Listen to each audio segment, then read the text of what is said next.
지역 이슈를 속 시원히 풀어보는 헬로우 이슈토크입니다. 정부의 5차 재난지원금을 전 국민 하위 88%에 지급하기로 했죠. 그런데 경기도에서 일부 지자체들이 경기도민 100% 지원을 들고 나와 논란이 되고 있습니다. 경기도 기초지자체마다 의견이 엇갈리고 있는데요. 부천시도 재정 부담과 형평성을 이유로 반대 입장에 섰습니다. 자세한 내용을 살펴보겠습니다. 오늘 함께할 두 분 소개합니다. 김명원 경기도의회 의원과 이도형 청운대 교수 나오셨습니다. 안녕하십니까? 네, 안녕하세요. 네, 지금 금주 지난주부터 가장 화두가 되고 있는 이슈이긴 한데 일단 경기도 일부 지자체에 제외된 상위 12% 도민에게 지급해야 한다는 입장이 논란이 되고 있다는 건데요. 누가 찬성하고 누가 반대하고 있는 상황부터 좀 살펴보겠습니다.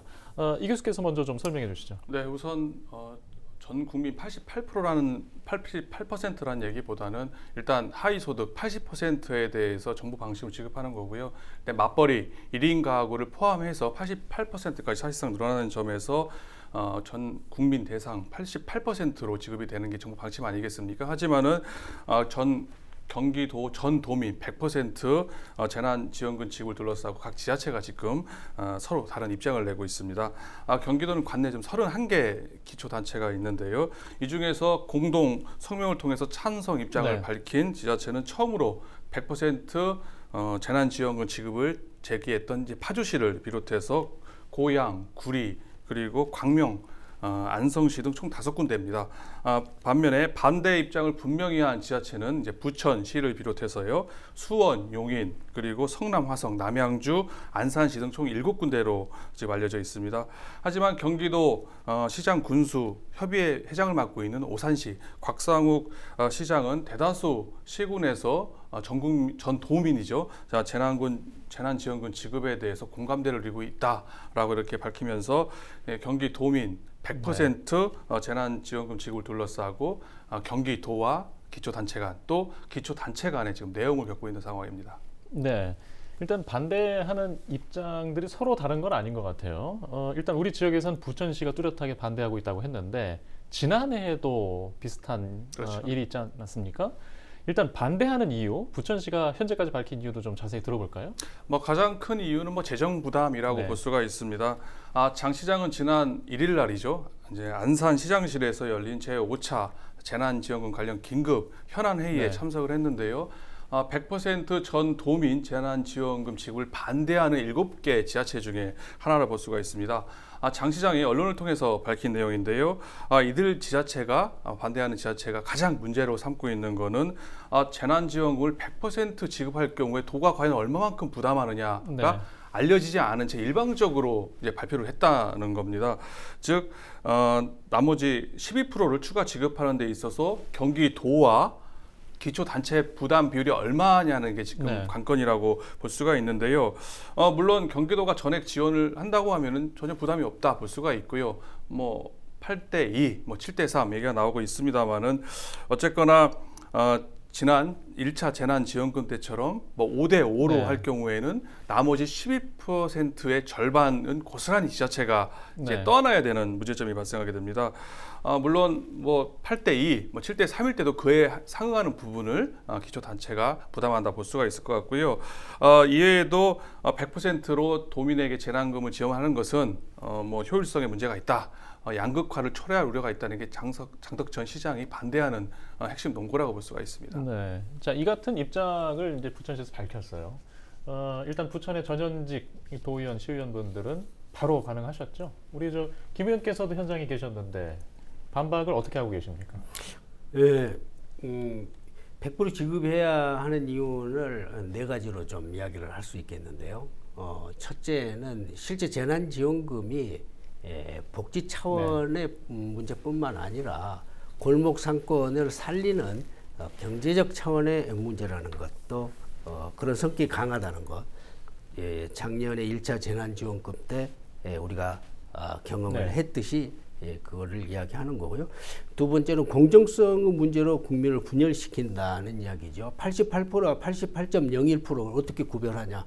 거기서 문제가 있게 되기도 하고 1억 원 전세를 사는데 4인 가족 월 879만 원 수입의 가정은 재난지원금을 못 받는데 네. 10억 원 자가 소유의 4인 가족이 878만 원의 수입의 가정은 받게 되는 뭐 이런 문제가 있어서 불공정하다 뭐 이렇게 이야기를 할 수 있겠고요. 88% 분리에 대한 행정적 낭비가 또 심하다는 또 이야기. 그리고 1년 반 이상 코로나19로 해서 자신의 일상을 희생한 전 시민, 전 국민들에 대한 예우와 위로 차원의 재난지원금이기 때문에 전 국민 100%를 어떻게 해서라도 채울 수 있으면 좋겠다 이렇게 생각을 합니다. 네, 일단 그 중앙에는 재정 부담에 대한 서로의 시각이 다른 것 같아요. 가능하다, 어렵다. 그러면 이제 그 찬반 시각의 재정 부담에 대한 해석도 좀 들어볼 필요가 있는 것 같습니다. 일단 가능하다고 보시는데요. 재정 부담 상황 좀 어떤 시각이십니까? 우선 이 사업의 우선순위를 조금 조정하면 가능하다고 생각을 합니다. 그건 기초 지자체 장의 그 의지 문제라고 생각을 하는데요. 재난지원금의 성격을 어떻게 보느냐에 있어서 정책과 철학의 문제가 아닌가.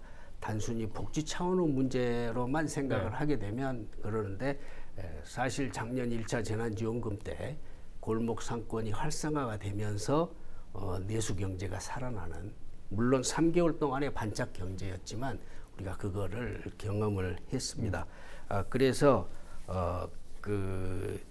이 내수 경제가 그나마 살아서 그 당시 코로나19 초기에 수출이 완전히 각 나라가 셧다운했기 때문에 수출이 바닥을 쳤을 때 그나마 그거라도 해서 내수 경제가 마이너스 3.1%로 추락하는 때 0.6%로 플러스 0.6%로 상승을 해서 전체적으로는 우리나라 그 경기가 마이너스 1%라는, 다른 선진국들은 마이너스 10%까지 추락을 했는데 그런 경험들을 했던 이런 거로서 그 복지 차원뿐만 아니라 경제 차원의 성격이 강하다라는 이런 생각을 가지고 우리가 골목 상권을 지금 살려야 하는 시점이라고 생각을 해야 이제 그런 의지가 발동이 될 수 있지 않을까, 뭐 그런 생각입니다. 네, 의지가 있으면 가능하다. 재정 여건이. 기초지자체 시각에서는 사실 이게 아마 88% 부담금까지 감안하면 이게 100억대가 넘는 예산이잖아요. 뭐 그런 시각에서 우려를 하시는 거겠죠?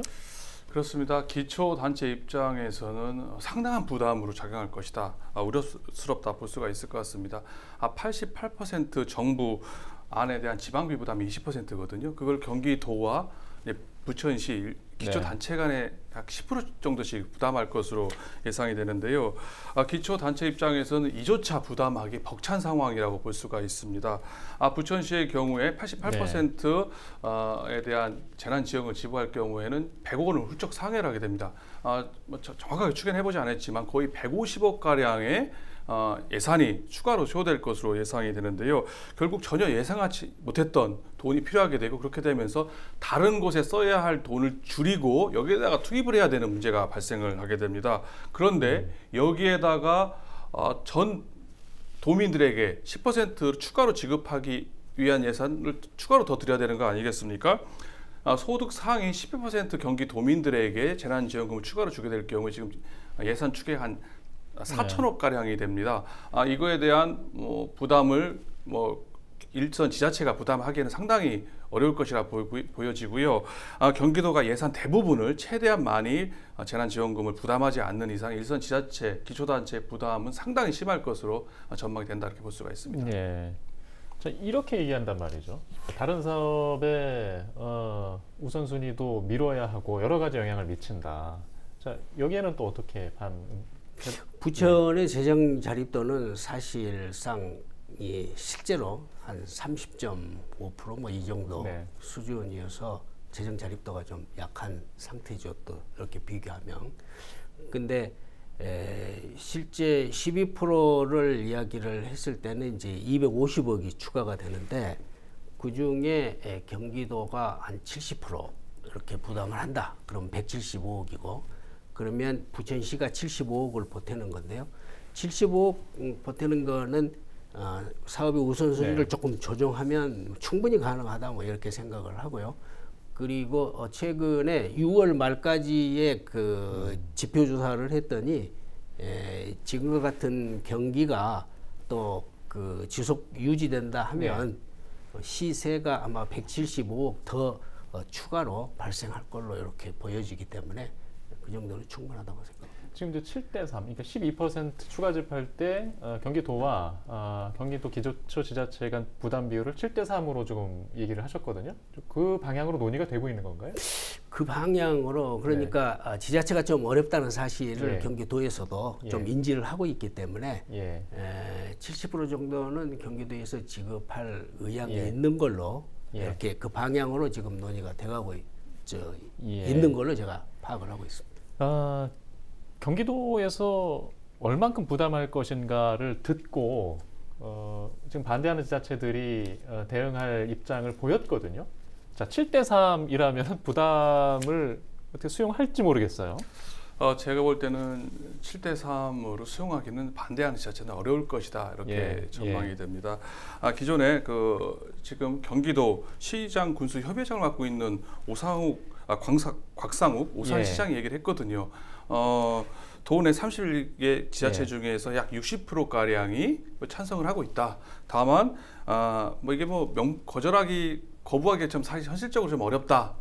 보편적 지급이라는 명분도 있고요. 이런 상황에서 대체로 동의한다고 밝히긴 했지만은 이 동의하는 지자체들조차 역시 경기도가 한 80%를 부담하는 조건으로 동의한다는 일종의 조건부 동의라고 볼 수가 있습니다. 그런데 지금 앞서 말씀하신 것처럼 경기도가 70%, 지자체가 30% 부담한다 그러면은 찬성하는 지자체들은 기대했던 80% 부담은 아니지만 70% 정도만 해도 따라갈 수밖에 없는 구조가 된다 볼 수가 있는데요. 반대하고 있는 지자체들, 수원을 비롯한 용인 지자체들은 전액 내지는 거의 기초단체 부담이 없는 수준에서 도가 제시하지 않는 이상 이를 반대를 접고 다시 따라간다? 이건 현실적으로 좀 어렵지 않나 이렇게 분석이 됩니다. 저는 좀 그렇게 생각을 하지 않는데요. 우리 교수님. 그러니까 처음에 그 오산시장하고 그 5개 지자체에서 이야기를 했을 때는 5대 5로 이렇게 제안을 했었어요, 경기도에. 근데 경기도에 5대 5로 제안한 속에서 이렇게 이야기를 했었고, 그런데 현실적으로는 지자체가 또 어려운 재정 어려운 지자체가 또 좀 많이 존재하기 때문에 70% 정도다 그러면은 받아들일 지자체들이 많이 있을 거다. 이렇게 이제 저는 그렇게 파악을 하고 처음에 의원님 말씀하셨던 거 5대 5로 제안했던 거는 최초에 제안했던 게 파주시에서 제안을 했던 거였거든요. 파주시장이 제안할 때는 이제 5대 5로 해서 5개 지자체가 공동 성명 형식으로 전 도민 대상으로 지급하자라고 제안했던 거고요. 경기도 시군 협의장을 맡고 있는 이제 곽 시장의 경우는 이제 여러 지자체 의견을 두루 섭렵해서 또 본인의 언론 인터뷰를 통해서 대부분 3분의 2가량은 찬성을 하지만 이 찬성하는 지자체들도 한 70~80% 정도는 어려우니까 재정 부담스러워 어려우니까 경기도가 부담했으면 좋겠다는 의견을 전달했다 이렇게 또 언론에 보도된 적도 있습니다. 일단 김명호 의원께서는 지금 일단 협의 단계 과정에서 이제 더 많은 걸 좀 보고 계신 것 같아요. 그 말씀을 좀 옮겨주신 것 같고 그렇게 좀 이해를 할 필요가 있는 것 같고요. 자, 선별 지급하자는 게 이제 반대 단체장들 중에 하나의 또 입장입니다. 왜냐하면 핀셋 지원, 소상공인들의 어려운 상황에 더 집중하는 게 우선 아니겠는가.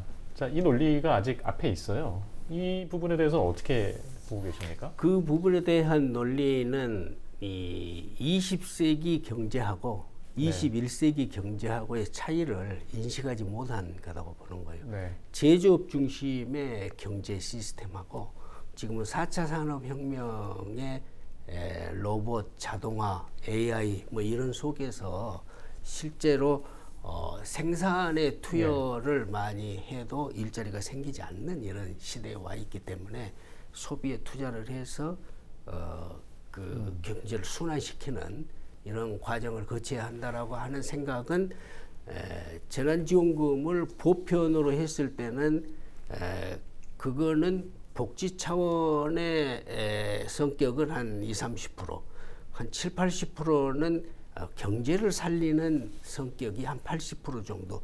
이렇게 봐야 보편과 선별을 동시에 융합할 필요가 있겠다 이렇게 생각을 하는 거죠. 선별만 가지고는 실제 경제가 살아나질 않습니다. 네. 그래서 보편과 선별을 융합해서 정책을 써야지 선별만 써야 된다, 보편만 써야 된다 이렇게 해서는 안 된다고 생각을 하죠.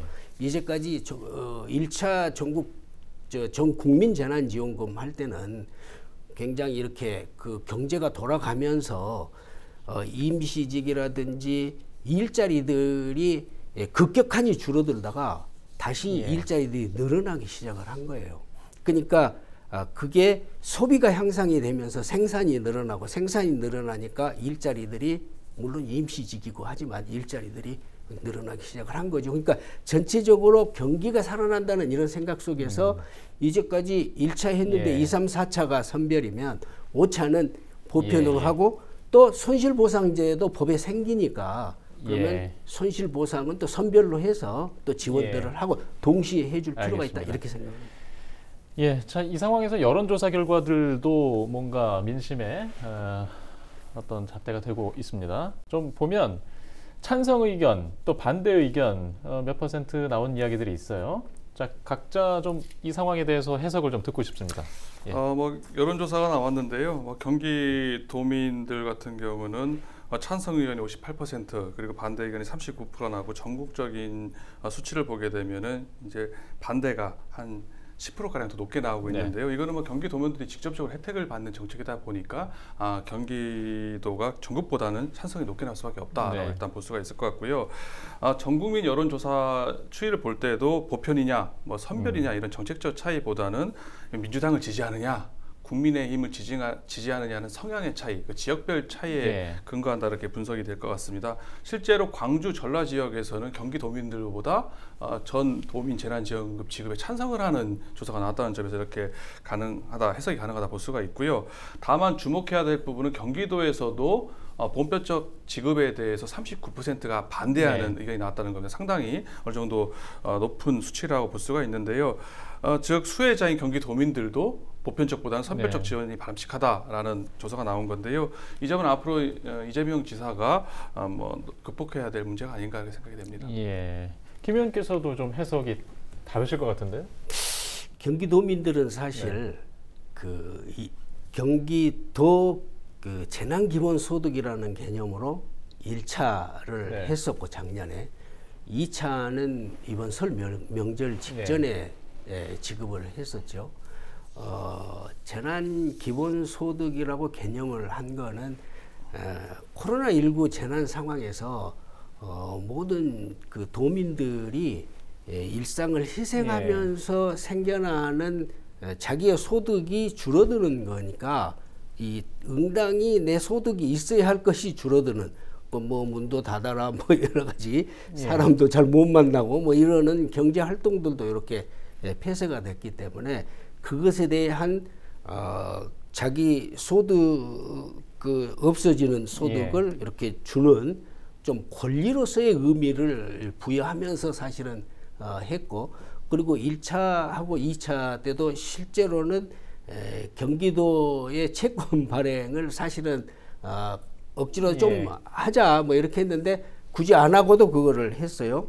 그때 이 경기도에서는 그 이재명 지사가 장기 상습 체납자 고액 이걸 3년 동안 1조 2천억 이상을 세금을 걷었으니까 그런 거에다가 좀 낭비적인 요소들 이런 걸 줄여서 사실은 이제 지급을 했었거든요. 그래서 그런 것들에 대한 경험을 경기도에서는 했기 때문에 하지 않았나. 그리고 그 많은 국민들은 재정이 없는데 하니까 나중에 우리가 또 갚아야 할 돈인데 막 이런 고민들을 해서 하는 것 같은데 그것은 너무 염려할 필요는 없다 이렇게 생각합니다. 다음 주에 뭔가 진전될 내용이 있기 때문에 오늘 이야기는 여기까지 좀 듣고 다시 모시기로 하겠습니다. 자, 이슈토크 오늘 순서는 여기서 마치겠습니다.